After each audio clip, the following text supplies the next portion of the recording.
Olá pessoal, tudo bem? Hoje vamos falar sobre exatamente como se opera esse sistema, né? O que é que faz esse sistema de holding familiar se tornar um sistema eficiente a nível de planejamento sucessório? Então, na verdade, o que toca esse sistema é um sistema de gatilho. É como se fosse ali uma arma, né, que ela está pronta para ser utilizada, mas se você não puxar o gatilho, ela não deflagra. E à medida que você puxa o gatilho, ela realiza uma cadeia, uma sucessão de eventos que estão preparados para acontecer, mas só ocorrem nesse momento. Então, meu nome é Neivita, eu sou advogado, trabalho com holding familiar e estou aqui para passar mais detalhes sobre esse sistema fantástico de planejamento sucessório.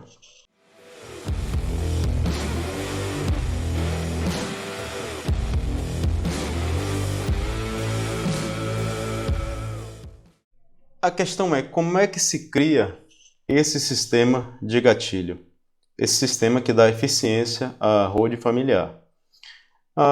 O sistema de gatilho ele não é algo isolado, ele é formado por um conjunto de cláusulas e de institutos societários que eles são interligados dentro de um mecanismo de sucessão antecipada e que ele não produz nenhum efeito até que o gatilho seja acionado e ele desencadeie toda uma sucessão de outros eventos que também são planejados.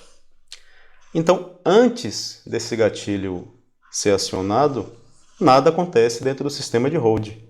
E as pessoas ali que figuram em todo o sistema, tanto o instituidor, né, são genitores, como os herdeiros, a vida deles continua da mesma forma, como se nada tivesse acontecido, e até esse momento tudo não passa de papéis.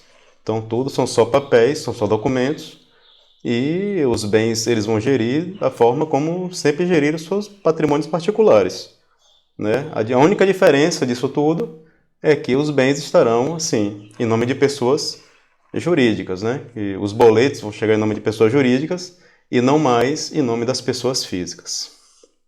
Dentro desse sistema, esse sistema é como se fosse um sistema de engrenagens, né? E ele é tocado por um eixo principal, certo? Que nós vamos falar daqui a pouco qual é esse eixo principal. Vamos lá. Então, com o falecimento do titular, é que toca esse gatilho e desencadeia os eventos programados que são um dos principais, né, que é o principal evento, a transferência de controle social para os herdeiros.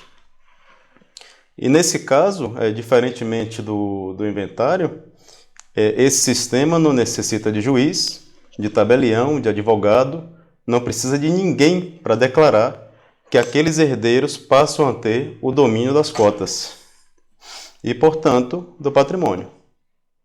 Então, isso não é necessário, porque a sucessão dessas cotas dentro do sistema de holding, ele difere em muito do princípio da Sesine, do Código Civil. No princípio da Sesine, só aqui para dar uma pincelada, ele diz que com a morte ocorre a sucessão.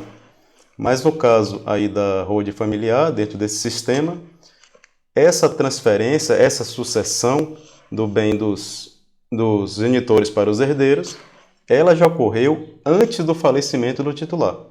Então, assim, para quem está acostumado a lidar com um sistema intervencionista, como é o nosso sistema, onde tudo depende da autorização do Estado, controlado pelo Ministério Público, pelo juiz, etc.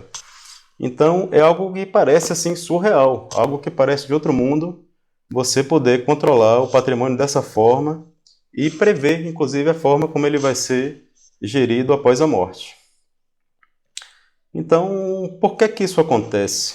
Porque nós usamos nesse sistema a legislação societária, em especial a Lei de Sociedades Anônimas, inclusive aí com respaldo, e um excelente respaldo, da Lei de Liberdade Econômica. E como é que acontece o funcionamento dessa engrenagem, né? é aí que vem o eixo, né? A engrenagem ela precisa de um eixo para funcionar.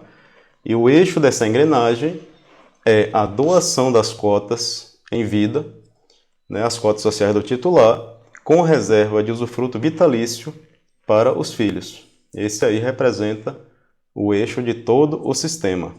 Então, o titular, em regra, né, existem as exceções, claro, mas em regra ele cede todas as suas cotas 100% para os herdeiros, ficando com o direito de usufruto vitalício e, não só isso, na administração vitalícia dessa sociedade.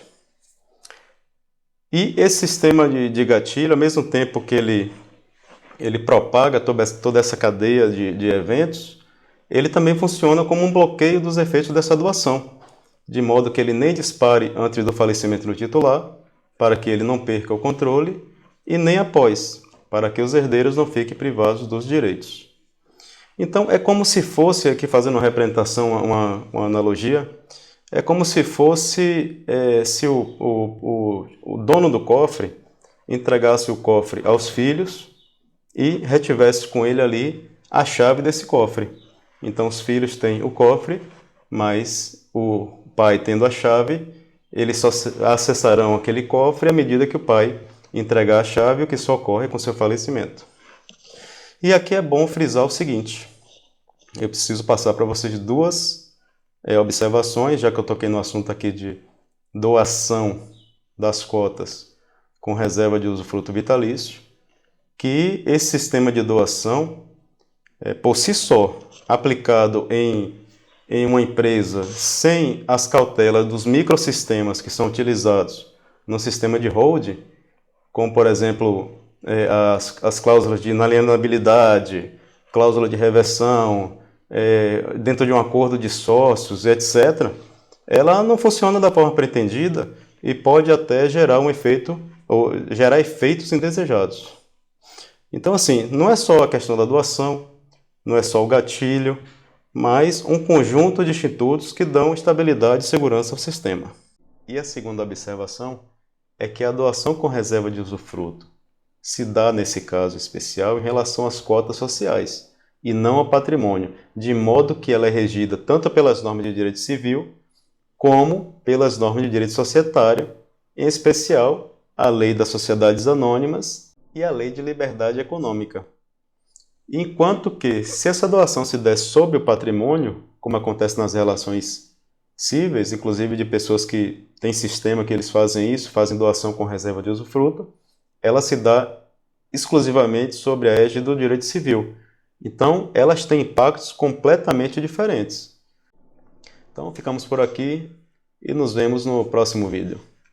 Obrigado.